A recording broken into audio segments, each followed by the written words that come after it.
stand for 1 minute in solidarity with our journalistic colleagues from Al Jazeera, a silent protest at their unjust imprisonment and a statement of our belief in journalistic freedom and the right to free speech.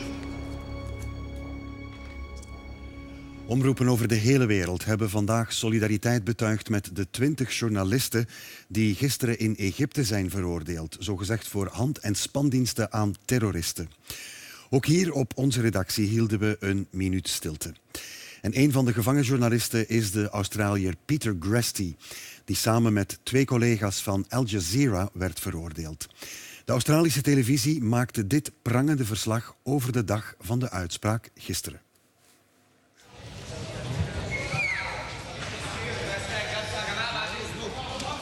And so, after 177 days behind bars and 12 often farcical courtroom sessions, it's finally Judgment Day for Peter Gresta, Mohammed Fahmy and Baha Mohammed.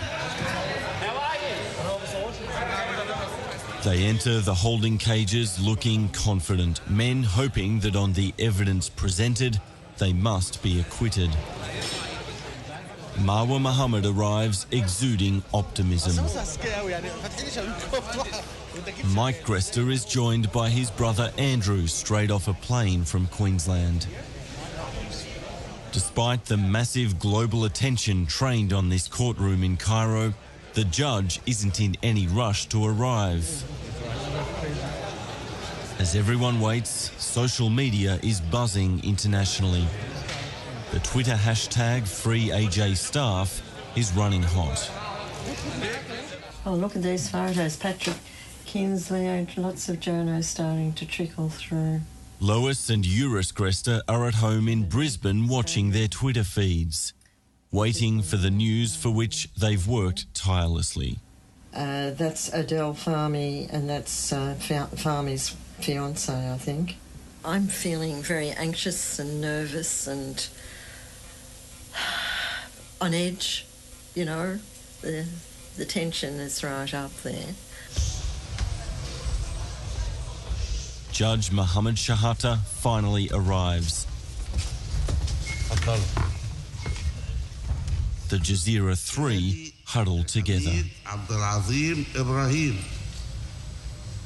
Peter Gresta.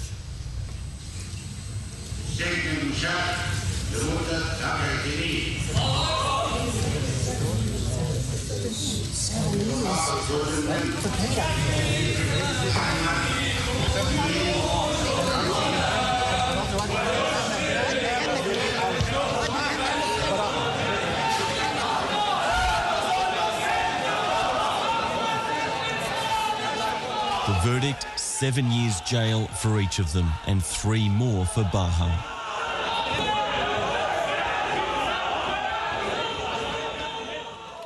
Seven years for Peter Gresta, Repent Bahus, and 5 other 6 defendants present. My God. Oh. My God. Oh, sorry. That's crazy. Finish. That's crazy. That's absolutely crazy. Oh, my God. Oh. I thought we were prepared for the unexpected. Oh.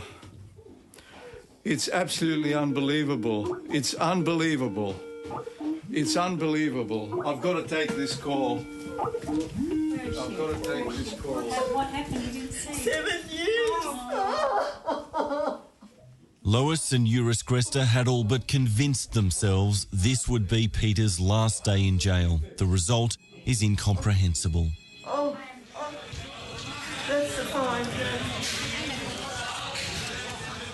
Back in the court in Cairo, Mike is in despair.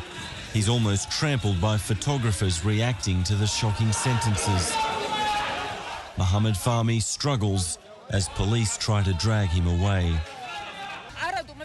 Outside the court, family and journalists shake their heads in disbelief. What did they do? They were journalists doing their work. We've seen the videos, nothing there to incriminate them.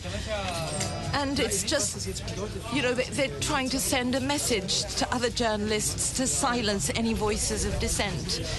I'm gutted, devastated. I mean, it's difficult to come up with words to describe how I'm feeling. It's definitely wasn't something I was expecting. Unbelievable. Were you expecting an acquittal? I was hoping for an acquittal. It's difficult to have too many expectations, but I can honestly say I wasn't expecting that.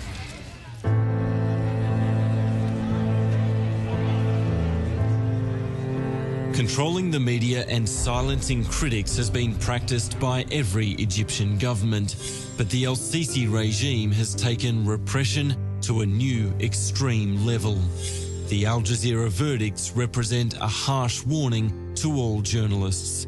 Watch what you say if you don't want to end up in Tora prison.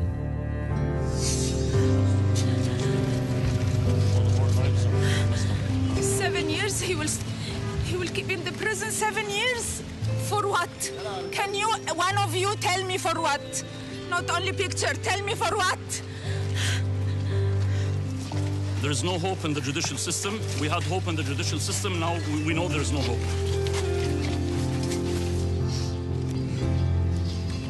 For Marwa Mohammed, tears and more to come. A few hours before, she was planning her wedding. Now, she's speechless. It's enough, thank you. Marwa, thank you.